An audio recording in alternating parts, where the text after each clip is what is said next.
Surabaya Mengaji. Yuk, dukung dakwah Surabaya Mengaji. Salurkan harta terbaik Anda untuk operasional dakwah.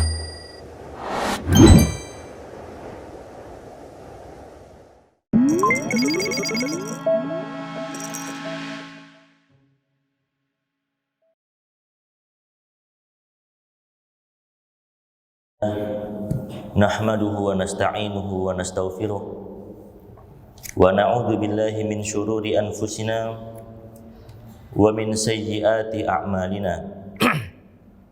May yahdihillahu fala mudhillalah wa may yudlil fala hadiyalah. Asyhadu an la ilaha illallah wahdahu la syarikalah wa asyhadu anna Muhammadan 'abduhu wa rasuluhu la nabiyya ba'dah. Ya ayyuhalladzina amanu taqullaha haqqa tuqatih wa la tamutunna illa wa antum muslimun. Ya ayyuhan nasu taqu rabbakum alladzi khalaqakum min nafsin wahidah wa khalaqa minha zawjaha wa basta minhuma rijalan katsiran wa nisaa'a wattaqullaha alladzi tasaaluna bihi wal arham innallaha kana 'alaikum raqiba. Ya ayyuhalladzina amanu taqullaha wa qulu qawlan sadida yuslih lakum a'malakum wa yaghfir lakum dhunubakum. Amma ba'd, fa inna asdaqal hadithi kitabullah wa khairal hadi hadi Muhammadin sallallahu alaihi wasallam wa syarral umuri muhdatsatuha wa kullu bid'atin dhalalah wa kullu dhalalatin finnar. Ma'asyiral muslimin, para jamaah sekalian, Bapak dan Ibu yang semoga dirahmati oleh Allah Subhanahu wa taala. Pertama-tama, marilah kita senantiasa terus mengucapkan puji syukur kita kepada Allah Subhanahu wa ta'ala atas berbagai macam nikmat yang telah Allah curahkan kepada kita semuanya ini. Baik nikmat berupa iman, nikmat berupa Islam, dan nikmat berupa hidayah taufik, yang ini semua tentunya datang dari Allah Subhanahu wa ta'ala. Tidak ada satupun nikmat yang kita rasakan di dunia ini, Bapak Ibu sekalian, kecuali semua datangnya dari Allah Subhanahu wa ta'ala. Oleh karena itu, kewajiban seorang mukmin adalah dia senantiasa mensyukuri nikmat-nikmat yang telah Allah Subhanahu wa ta'ala berikan tersebut. Ma'asyiral muslimin, para jamaah sekalian rahimani wa rahimakumullah. Pada pagi hari ini insyaallah kita akan melanjutkan kembali pembahasan mengenai kitab Asbabu Ziyadatil Iman wa Nuqsanih, yaitu sebab-sebab bertambahnya keimanan dan sebab-sebab berkurangnya keimanan. Sebagaimana yang pernah kita sampaikan di awal dahulu, bahwasanya keyakinan ahlu sunnah wal jamaah itu keimanan bisa bertambah dan demikian pula keimanan bisa berkurang. Keimanan bisa bertambah dengan apa, Pak? Dengan ketakwaan, dengan ketaatan. Maka dengan itu semua keimanan seorang hamba dia bisa bertambah. Demikian pula keimanan seorang dia bisa surut, bisa berkurang.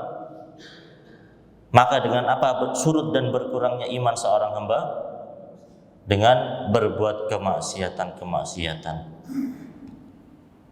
Oleh karena itu, ma'asyiral muslimin rahimani wa rahimakumullah, di kitab yang ditulis oleh Syekh Abdul Razak bin Abdul Muhsin Al-Abbad Al-Badr hafizahullah ta'ala, beliau menyebutkan beberapa faktor-faktor yang dapat meningkatkan keimanan seorang hamba, demikian pula faktor-faktor sebaliknya yang bisa mengurangi keimanan seorang hamba. Pada pertemuan-pertemuan sebelumnya telah kita sampaikan beberapa faktor yang dapat meningkatkan keimanan seorang hamba. Yang dahulu pertama kita sebutkan, faktor yang pertama yang dapat meningkatkan keimanan seorang hamba adalah dengan mempelajari ilmu syar'i atau mempelajari ilmu yang bermanfaat. Kemudian yang kedua, yang masih masuk cakupan dalil yang pertama di sini, yang kedua yaitu qiraatul Qur'anil Karim wa tadabbur. Seorang membaca Al-Qur'anul Karim dan dengan mentadabburi apa yang dia baca tersebut. Jadi dibaca iya dengan huruf-hurufnya yang bahasa Arab, namun di sisi lain kita juga harus mentadabburi apa kandungan makna ayat yang kita baca tadinya. Jangan sampai kita membaca ayat-ayat yang lama yang panjang, namun kita tidak mengerti kandungan makna yang kita baca tersebut. Itu yang keberapa tadi, Pak? Yang kedua. Kemudian yang ketiga, di antara sebab-sebab faktor yang dapat meningkatkan keimanan seorang hamba adalah dengan ma'rifatul asma'il husna wa sifatihil ula, yaitu dengan seorang mengenal nama-nama Allah dan mengenal sifat-sifat Allah Subhanahu wa ta'ala. Ketika kita mengenal bahwasanya Allah adalah Ar-Rahman, Maha Pengasih, akhirnya kita pun timbul rasa cinta kepada Allah Subhanahu wa ta'ala. Iman kita pun akhirnya naik.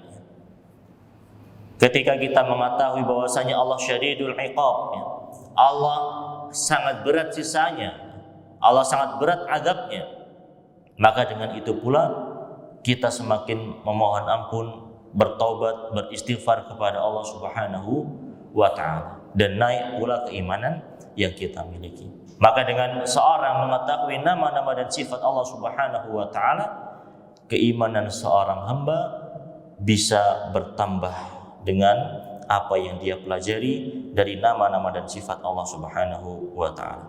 Kemudian yang terakhir, yang keberapa berarti, Pak? Ketiga? Keempat. Yang keempat, yaitu dengan ta'ammulu siratin Nabi Al-Karim sallallahu alaihi wasallam. Keimanan seorang hamba bisa bertambah adalah dengan seorang merenungi sirah. Apa itu sirah, Pak? Sejarah. Sejarah dari Nabi Muhammad sallallahu alaihi wasallam. Kita lihat bagaimana dahulu perjuangan beliau. Kita melihat bagaimana kecintaan beliau kepada umatnya. Beliau rela mengorbankan nyawanya, rela mengorbankan sampai berdarah-darah demi tegaknya agama Islam, demi kaum muslimin, demi umatnya. Maka dengan ini keimanan seorang hamba bisa bertambah dengan mempelajari sirah Nabi sallallahu alaihi wasallam.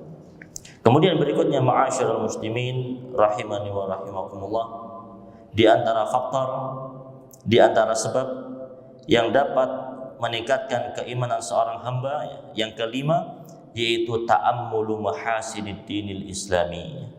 Seorang dia merenungi kebaikan-kebaikan yang ada di dalam agama Islam. Seorang dia merenungi kebaikan-kebaikan yang ada di dalam agama Islam.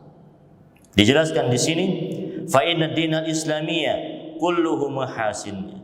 Sesungguhnya seluruh agama Islam, sesungguhnya seluruh yang ada di dalam agama Islam ini seluruhnya baik.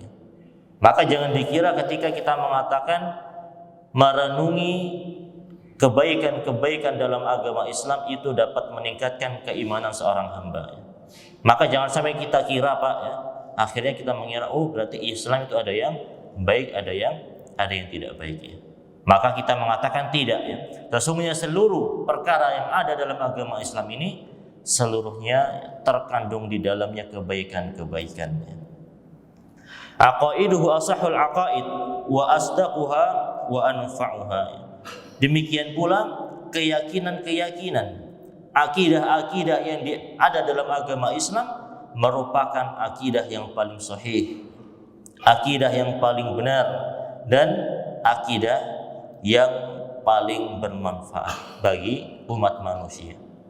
Maka kalau kita melihatnya dan kita bandingkan antara keyakinan-keyakinan umat Islam, akidah-akidah kaum muslimin dengan akidah dari orang-orang yang memiliki keyakinan lain, niscaya kita akan mendapati bahwasannya akidah di dalam agama Islam ini adalah akidah yang benar, akidah yang bermanfaat, akidah yang sesuai dengan akal yang sehat, dengan hati yang selamat.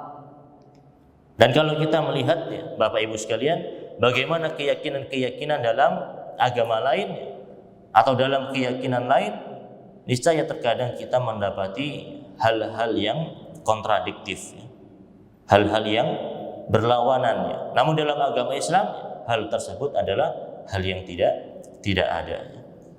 Di antaranya adalah ketika Allah Subhanahu wa taala berfirman di dalam surat As-Saffat ayat 95 dan ayat ke-96.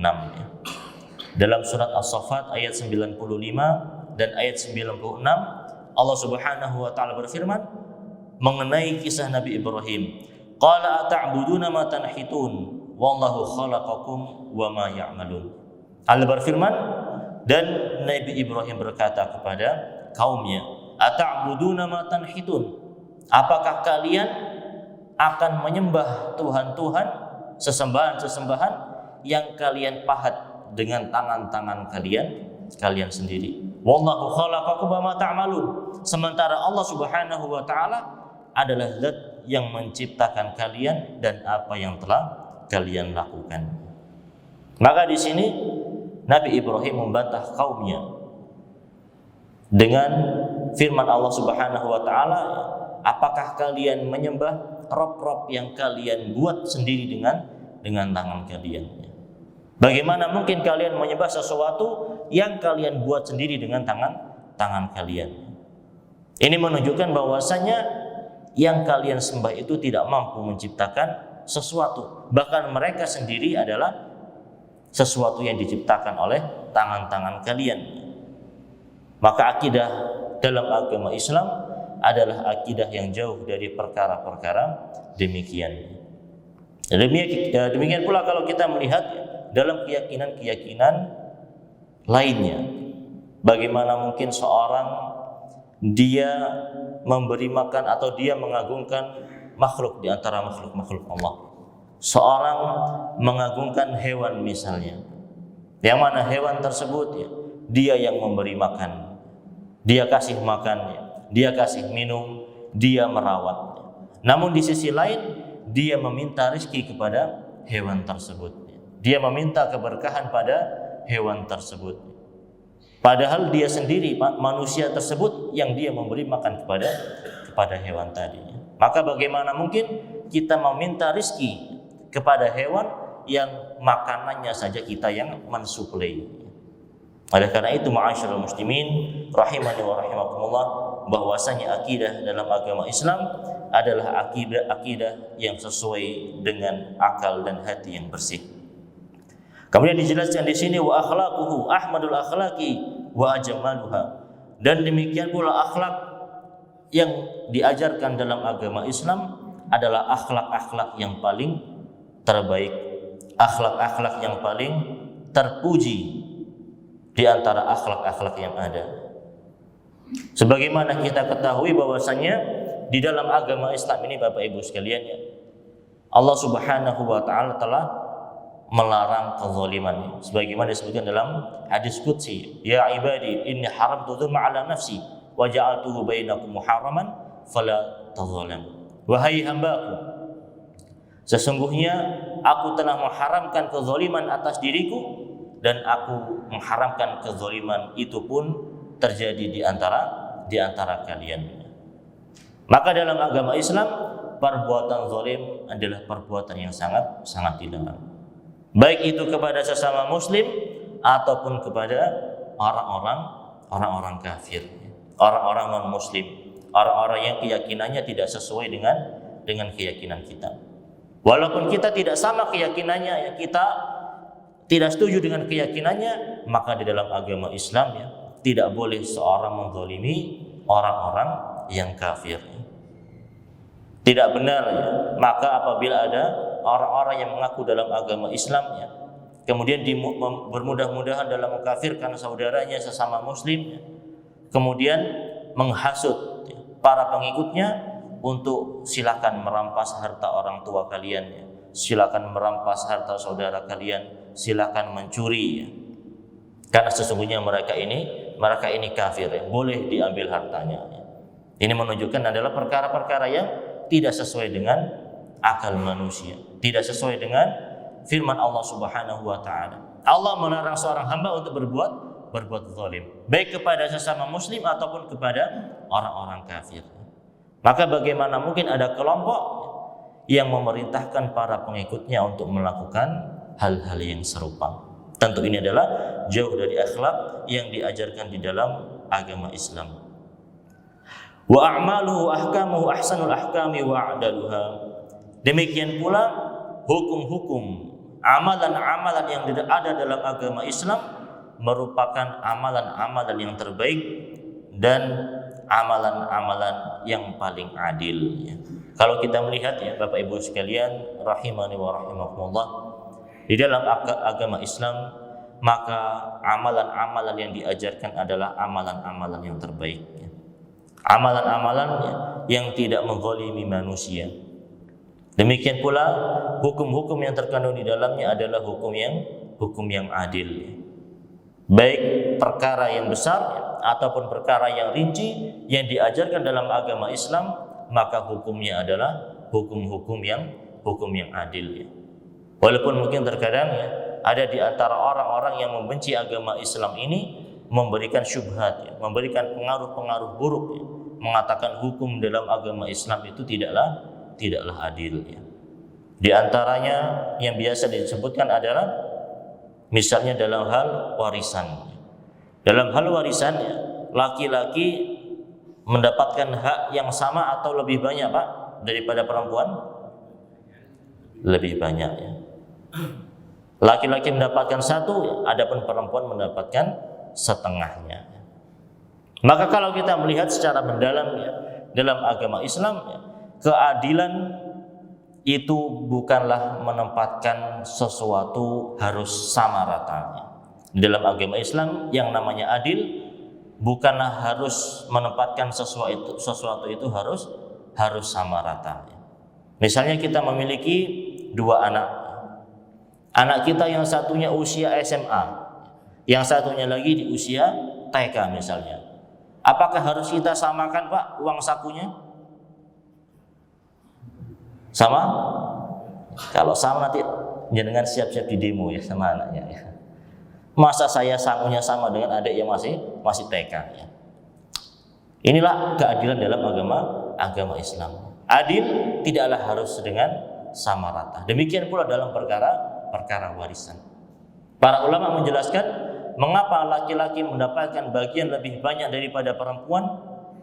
Karena laki-laki ini ya Bapak Ibu sekalian memiliki kewajiban untuk apa? Menanggung nafkah bagi orang-orang yang berada di bawah kepemimpinannya, baik itu istri, baik itu anak ya, atau mungkin orang tuanya dan perkara-perkara yang lainnya dan hal-hal yang lainnya. Dia memiliki hak atau memiliki kewajiban untuk menafkahi orang lain. Ketika laki-laki mendapatkan warisan, maka dia tidak menikmati uangnya tersebut sendiri. Dia bagikan kepada orang-orang yang berada di bawah kepemimpinannya. Berbeda dengan wanita perempuan. Apabila wanita dia mendapatkan warisan, maka bagian tersebut hanya untuk dirinya sendiri. Tidak ada kewajiban untuk dibagikan kepada anak-anaknya, tidak ada kewajiban untuk dibagikan kepada suaminya. Maka ini adalah bentuk di antara keadilan di dalam agama Islam. Demikian pula kalau kita melihatnya secara rinci Bapak Ibu sekalian, mengenai perkara waris ini pun ya, tidak dalam semua keadaan laki-laki mendapatkan lebih besar daripada perempuan. Tidak semua keadaan, ya kita ulangi, tidak semua keadaan laki-laki ini mendapatkan lebih besar daripada perempuan. Di sana ada pembagian-pembagian lain yang terkadang jumlah laki-laki mendapatkan lebih sedikit daripada perempuan. Di sana ada pembagian-pembagian yang mungkin jumlah laki-laki dan jumlah perempuan mendapatkan hasil yang sama.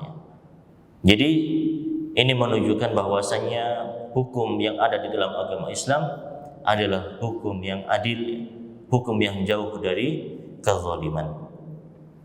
Kemudian disebutkan di sini, wa bihadzal nadhril jalili wa ta'ammulil jamili fi mahasini hadzal din yuzayyinu Allahu al-imana fi qalbil 'abdi wa yuhabbibuhu ilaihi kama amtanna bihi 'ala khiyari khalqihi biqaulihi walakinna Allaha habbaba ilaikumul imana wa zayyanahu fi qulubikum. Di sini Syekh Abdul Razak hafizahullah, beliau menyebutkan, dan dengan seorang melihat pada perkara-perkara demikian, dan dengan seorang merenungi kebaikan-kebaikan yang ada dalam agama Islam, baik berupa keyakinan, baik berupa ibadah, baik berupa akhlak, maka seorang hamba akan dihiasi oleh Allah Subhanahu wa taala hatinya dengan keimanan. Kalau kita melihat kebaikan-kebaikan yang ada dalam agama Islam, ya Bapak Ibu sekalian, baik itu berupa ibadah tadi, berupa amalan, ya, berupa keyakinan, ataupun juga berupa akhlak adab yang diajarkan dalam agama Islam, ya, niscaya Allah Subhanahu wa taala akan menghiasi hati kita dengan keimanan.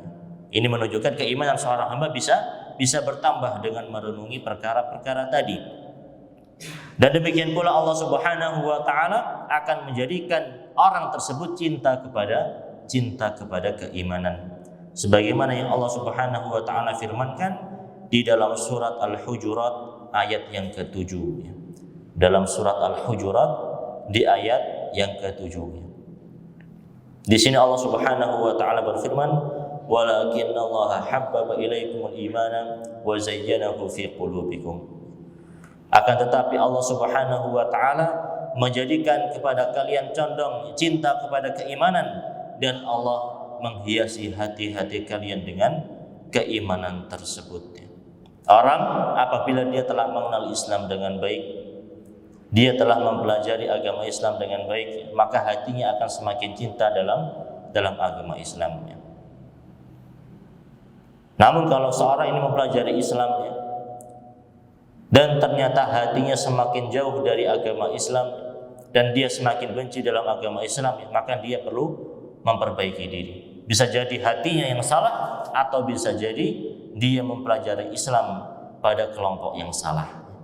Sesungguhnya dalam agama Islam, apabila seorang semakin mempelajari syariat Islam, semakin mempelajari akidah dalam agama Islam, maka dia akan semakin cinta kepada keimanan. Sebagaimana firman Allah Subhanahu wa taala tadi, "Walakinnallaha habbaba ilaikumul imana wa zayyanahu fi qulubikum."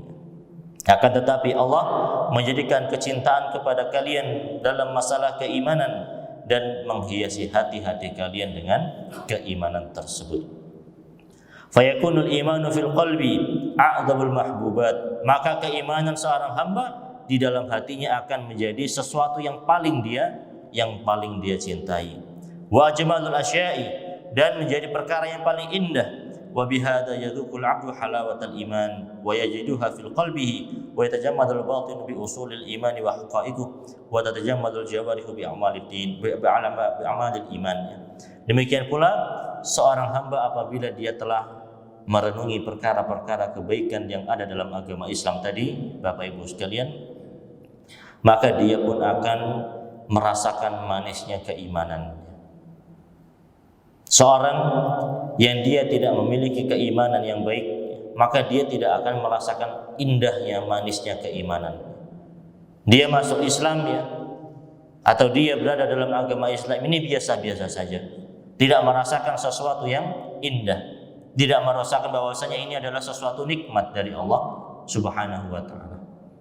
Maka seorang hamba apabila keimanannya ini benar, dia pun akan semakin menyintai agama Islam ini.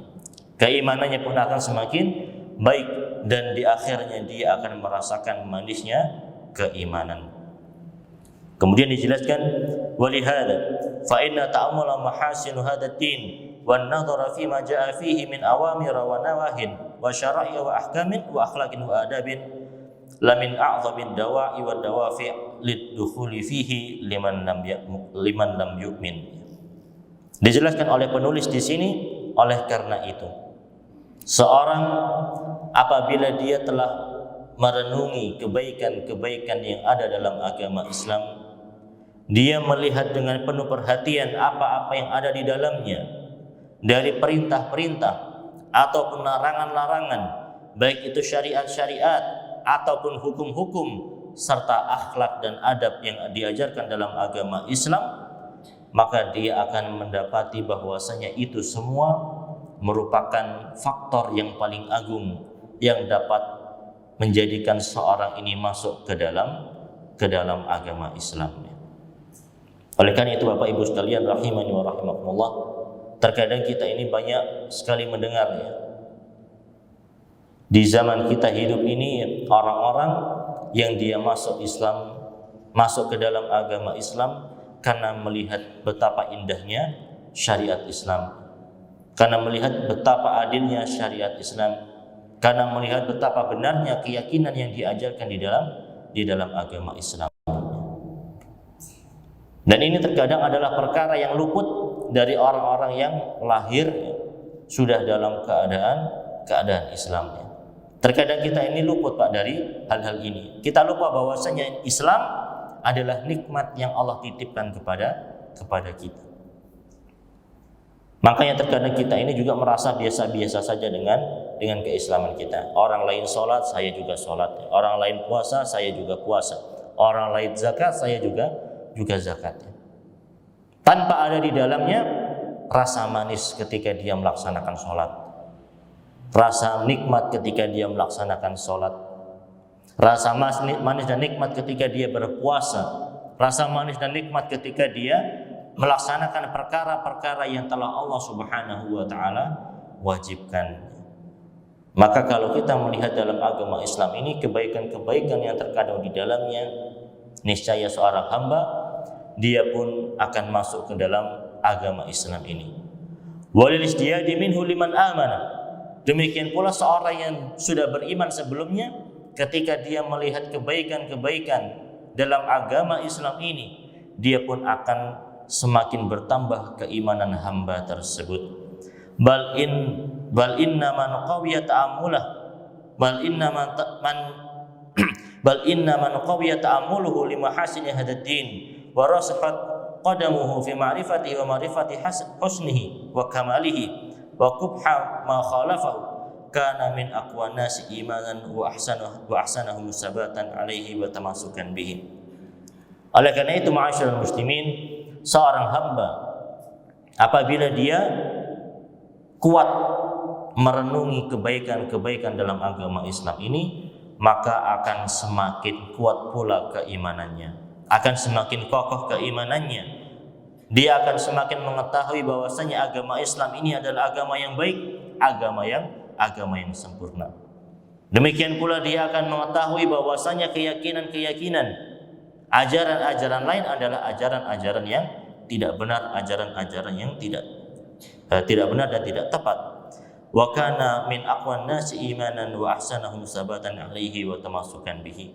Dan dia pun akan menjadi orang-orang yang paling kuat keimanannya, orang-orang yang paling baik kokoh dalam masalah agama, dan orang-orang yang paling berpegang teguh dalam agamanya ini. Inilah ma'asyiral muslimin rahimani wa rahimakumullah yang juga terjadi di zaman para sahabat. Kalau kita melihat bagaimana di antara mereka terkadang ada orang-orang yang sangat membenci agama Islam sebelumnya. Namun tatkala dia telah mengetahui bahwasanya agama Islam adalah agama yang baik, mulailah timbul keimanan dalam hatinya. Akhirnya dia bisa masuk Islam di antara para sahabat. Nah, ketika mereka masuk Islam pun mereka semakin sadar bahwasanya agama Islam ini adalah agama yang baik, agama yang hak, agama yang benar. Sehingga keimanannya pun semakin bertambah dan semakin berkuat. Maka mereka para sahabat radhiyallahu anhum adalah orang-orang yang memiliki keimanan yang paling baik dan keimanan yang paling kuat. Sebagaimana dijelaskan oleh Al-Imam Ibnul Qayyim rahimahullah, di mana beliau mengatakan wal maqsud anna khawasal ummah wa lubabaha lamma syahidat uquluhum husna hadha ad-din wa jalalatihi wa kamalihi wa syahidat qubha ma khalafahu wa nufsahu. Maka dijelaskan oleh Al-Imam Ibnu Qayyim Al-Jauziyah rahimahullah, dan yang dimaksud dari sini adalah sesungguhnya para sahabat mereka adalah umat terbaik dari umat Nabi Muhammad sallallahu alaihi wasallam. Maka ketika mereka akal-akal mereka menyaksikan bagaimana indahnya, betapa baiknya agama Islam, betapa mulianya agama Islam, dan betapa sempurnanya agama Islam, maka mereka pun juga melihat di sisi lain betapa buruknya, betapa salahnya keyakinan-keyakinan yang diajarkan selain dari agama Islam. Sehingga di antara mereka, falau khuyira baina an yulqa fin nari wa baina an yakhtara dinan ghairah lakhtara an yuktafa fin nari wa tuqta'u a'dha'uhu wa la yakhtaru dinan ghairahu. Maka sehingga ketika para sahabat mereka telah mengetahui keimanan dengan benar, mereka telah mengetahui keindahan di dalam agama Islam, maka ketika diberikan pilihan kepada mereka antara mereka diadab dengan dilemparkan ke dalam api atau mereka memilih agama yang lainnya selain agama Islam, niscaya para sahabat ini, Bapak Ibu sekalian, mereka lebih memilih untuk dilemparkan ke dalam api daripada harus memilih agama lain selain dari agama Islam. Bahkan mereka lebih memilih untuk badannya dipotong-potong daripada mereka harus memilih agama selain dari agama Islam. Wa hadha dharbu minan nasi humul ladzina istaqarrat aqdamuhum fil iman. Dan inilah contoh dari umat manusia. Di antara para sahabat, mereka adalah orang-orang yang sangat teguh pendiriannya di dalam keimanan. Wa hum ab'adun nasi 'anil irtidadi anhu wa ahaqquhum bis-sabati 'alaihi ila yaumil qiyamah. Dan mereka para sahabat ini, mereka adalah orang-orang yang paling jauh dari keluar dari agama Islam, dan mereka adalah orang-orang yang lebih berhak untuk senantiasa kokoh memeluk agama Islam sampai hari kiamat kelak. Maka ma'asyiral muslimin rahimani wa rahimakumullah, kalau kita melihat bagaimana dahulu sirah para sahabat, bagaimana dahulu sejarah para sahabat ketika mereka masuk ke dalam agama Islam, ketika mereka memeluk agama Islam, maka kita pun akan mendapati bahwasanya memang keimanan mereka adalah keimanan yang bukan main-main. Keimanan yang mereka timbul, imannya tersebut dari melihat bagaimana indahnya Islam, bagaimana kebenaran yang diajarkan di dalam agama Islam. Sebagaimana kisah dari Bilal bin Rabah. Bilal bin Rabah merupakan salah satu sahabat Nabi Muhammad SAW. Dan Bilal bin Rabah ini, Pak, terkenal dengan apa biasanya? Terkenal dengan apa? Terkenal dengan muadzinnya Nabi SAW, tukang adzannya Nabi SAW. Bilal bin Rabah, dia adalah seorang budak biasa, tidak memiliki harta, tidak memiliki kedudukan di antara umat manusia. Namun tatkala Bilal bin Rabah radhiyallahu anhu, beliau mendengar mengenai agama Islam ini, beliau hatinya tertarik untuk masuk Islam dan mantap dengan keimanan yang dia miliki. Akhirnya tuannya pun marah dengan apa yang dia lakukan. Tuan dari Bilal bin Rabah yang merupakan seorang budak marah ketika mendengar budaknya masuk ke dalam agama Islam. Sehingga Bilal ini pun dia diadab oleh Umayyah bin Khalaf, tuannya, agar dia kembali kepada agama selain dari agama Islam. Dipaksa, diseret keluar di tengah teriknya matahari di padang pasir yang luas, yang tentu kalau kita merasakan panas yang sangat di padang pasir tersebut. Bilal diseret oleh Umayyah bin Khalaf, diadab setiap hari di padang pasir yang sangat panas, ditimpa dadanya dengan batu untuk kembali ke dalam agamanya yang dahulu dan meninggalkan agama Islam ini. Namun Bilal bin Rabah, tatkala dia sudah masuk Islam, ketika dia sudah mengetahui bahwasanya Islam adalah agama yang hak, Islam adalah agama yang benar dengan berbagai macam kebaikan yang terkandung di dalamnya, Bilal pun enggan untuk menuruti apa yang dikatakan oleh Umayyah bin Khalaf, dan dia tetap memilih untuk memeluk agama Islam walaupun diadab, walaupun dia dibunuh oleh tuannya tersebut. Inilah ma'asyiral muslimin rahimani wa rahimakumullah, keimanan yang tidak main-main, yang mana ini merupakan salah satu contoh dari kisah-kisah para sahabat. Dan tentunya kalau kita melihat bagaimana kisah para sahabat, sangat banyak Pak kisah-kisah yang serupa, yang insya Allah pun kebanyakan dari kita tidak mengalami kisah-kisah tersebut. Di antara kita insya Allah tidak ada yang untuk memperjuangkan keimanan sampai harus diadab seperti adabnya Bilal bin Rabah radhiyallahu anhu. Maka ma'asyiral muslimin rahimani wa rahimakumullah, ini adalah keimanan dari generasi terbaik dari umat ini. Demikian pula kalau kita melihatnya kisah dari Ashabul Ukhdud, Ashabul Ukhdud, yaitu kisah yang Allah Subhanahu wa taala sebutkan di dalam awal-awal surat Al-Buruj. Di dalam surat Al-Buruj. Surat Al-Buruj juz keberapa Pak? Juz 30 atau 31? Juz 30. Allah Subhanahu wa taala menjelaskan di dalam surat tersebut, di awal-awal surat Al-Buruj, mengenai kisah Ashabul Ukhdud. Yang mana kisah singkatnya adalah di sana ada seorang raja, yang mana raja tadi dia memiliki penyihir. Raja tadi dia memiliki penyihir. Namun penyihirnya ini adalah penyihir yang sudah tua, sudah mau pensiun. Akhirnya penyihir tadi pun berkata kepada sang raja, "Wahai raja, sesungguhnya saya sudah tua. Saya butuh untuk memiliki kader. Tolong diutus dari rakyatmu seorang yang bisa meneruskan apa yang telah aku ketahui ini dari ilmu sihir."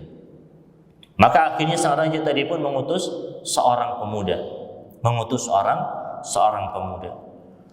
Yang mana pemuda tersebut akhirnya dia mempelajari sihir dari sang penyihir tadi.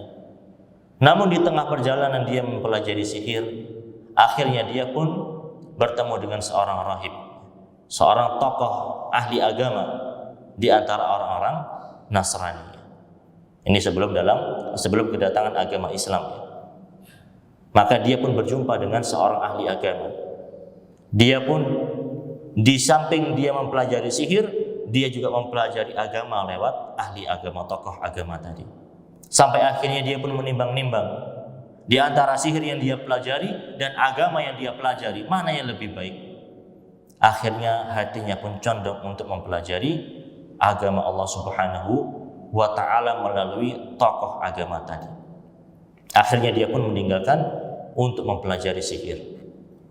Namun tatkala pemuda tadi dia semakin mempelajari agama Islam, dia pun banyak memasukkan orang-orang ini ke dalam agama Islam. Dia banyak memasukkan masyarakat di sekitarnya masuk ke dalam agama Islam lewat perantara doa-doa yang dia lakukan.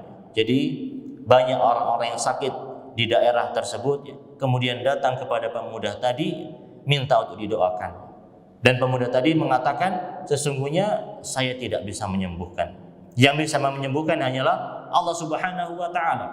Sekiranya engkau mau untuk saya doakan, silakan masuk ke dalam agama yang saya yakini terlebih dahulu, kemudian baru bisa saya doakan.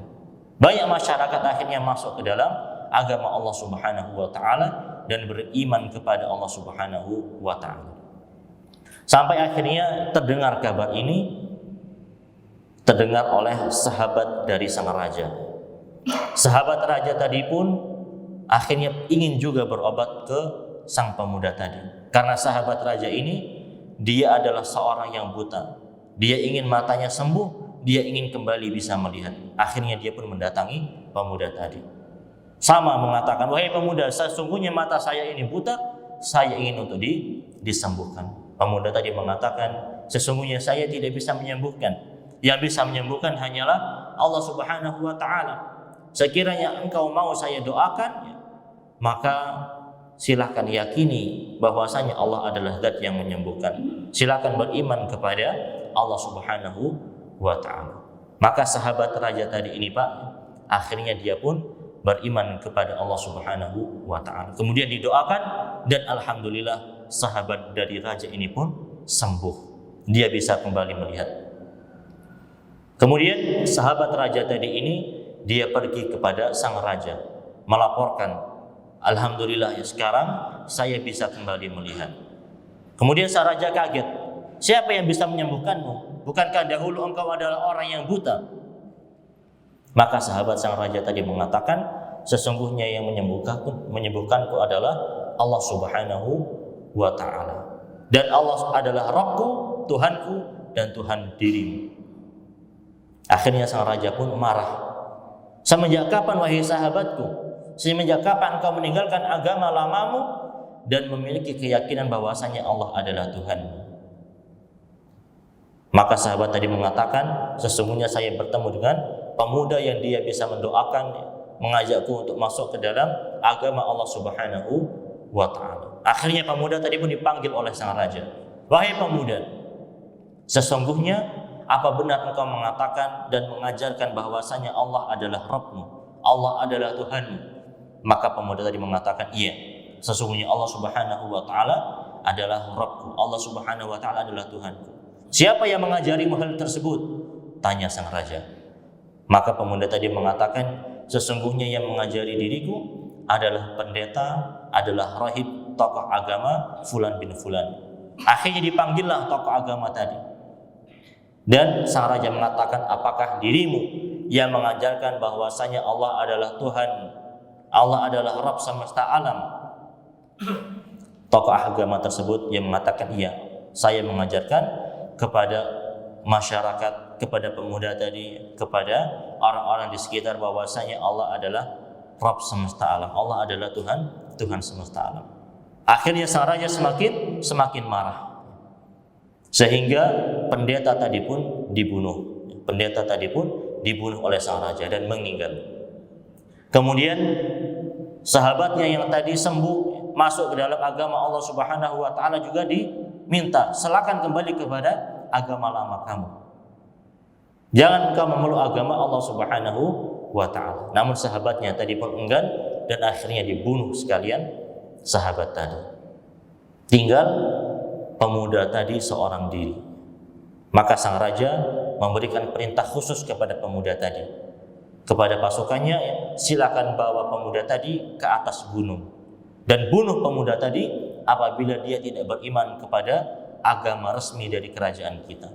Akhirnya dibawa pemuda tadi ke atas gunung. Namun Allah Subhanahu wa Ta'ala menjadikan gunung itu bergetar sehingga para pasukan dari sang raja tersebut berjatuhan dari gunung tersebut, dan pemuda tadi dia selamat dari ancaman pembunuhan. Namun pemuda tadi akhirnya pun datang kembali kepada sang raja. Wahai raja, sesungguhnya Allah telah menyelamatkan diriku dari ancaman pembunuhan yang telah engkau lakukan. Akhirnya sang raja semakin marah, menyebut-nyebut Allah di hadapannya. Dan akhirnya dia pun menyeru pasukannya, wahai pasukan, sesungguhnya tangkap pemuda ini dan bunuh dia, bawa dia ke tengah lautan. Kemudian Allah Subhanahu wa Ta'ala kembali menyelamatkan pemuda tadi sehingga dia pun bisa selamat sementara pasukan sang raja tenggelam di dalam lautan.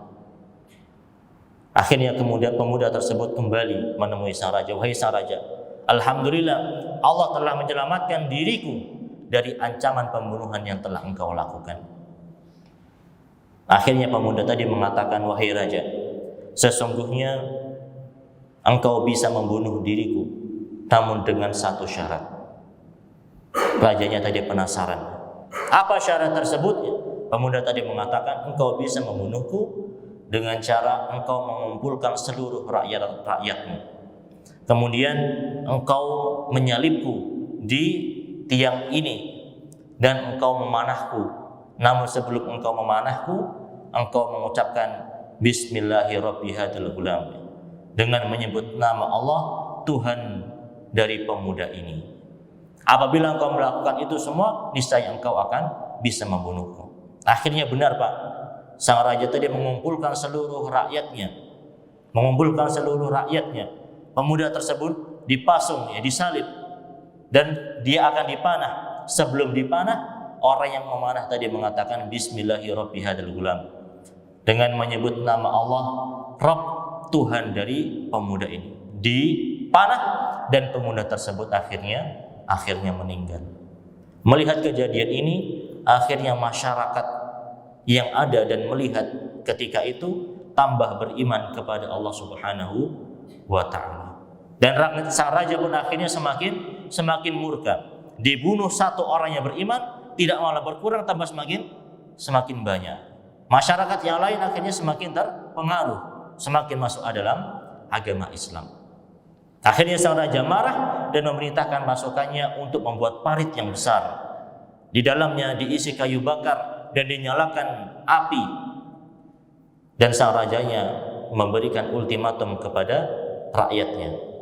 Wahai rakyatku, apabila kalian tidak mau meninggalkan agama Allah, apabila kalian tidak mau kembali ke dalam agama kalian yang dahulu, niscaya kalian akan saya lemparkan ke dalam parit ini. Maka mereka, orang-orang yang beriman ketika itu lebih memilih untuk masuk ke dalam parit yang berisi api. Mereka lebih memilih untuk dilemparkan ke dalam panasnya api dunia daripada mereka memilih dilemparkan ke dalam panasnya api neraka, api akhirat. Inilah ma'asyiral muslimin rahimani wa rahimakumullah, kisah yang terjadi di umat-umat sebelum Nabi Muhammad SAW. Demikian pula kisah yang terjadi ketika Nabi Muhammad SAW hidup di antara para sahabat, dan demikian pula masih sampai hari ini banyak kita jumpai orang-orang yang ketika dia masuk ke dalam agama Islam, dia semakin yakin terhadap keyakinannya. Dia semakin tahu bahwasanya Islam adalah agama yang benar. Dia semakin mengetahui bahwasanya Islam adalah agama yang indah, dan dia semakin mengetahui bahwasanya Islam adalah agama yang hak. Oleh karena itu, ma'asyiral muslimin rahimani wa rahimakumullah, agar keimanan kita bisa semakin bertambah, maka inilah salah satu caranya, yaitu dengan kita mempelajari, merenungi kebaikan-kebaikan yang ada dalam agama Islam, baik itu berupa keyakinannya, baik itu berupa syariatnya, atau berupa akhlak dan adab yang diajarkan di dalam agama Islam. Dan tentu kita semua tidak mungkin bisa merenungi akidah dalam agama Islam, bisa merenungi syariat dalam agama Islam, bisa merenungi akhlak dan adab yang ada dalam agama Islam kalau kita ini tidak menuntut ilmu. Tidak mungkin kita bisa mempelajari, mengetahui Islam itu agama yang indah kalau kita tidak menghadiri majelis-majelis ilmu. Maka ini juga merupakan nasihat bagi diri kami pribadi, dan demikian pula kepada para jamaah sekalian, untuk senantiasa bersemangat di dalam menghadiri kajian-kajian ilmu, bersemangat di dalam mempelajari ilmu-ilmu agama, baik dengan menghadiri majelis ilmu, baik dengan membaca buku-buku agama, atau mendengarkan ceramah-ceramah yang saat ini banyak tersedia di internet ataupun di media-media yang serupa. Dan semoga Allah Subhanahu wa taala senantiasa memantapkan keimanan kita sampai akhir hayat kita kelak. Dan kita tutup majelis kita dengan doa kafaratul majlis. Subhanakallahumma bihamdik asyhadu an la ilaha illa anta astaghfiruka wa atubu ilaik. Jazakumullahu khairan wa barakallahu fikum. Assalamu alaikum warahmatullahi wabarakatuh.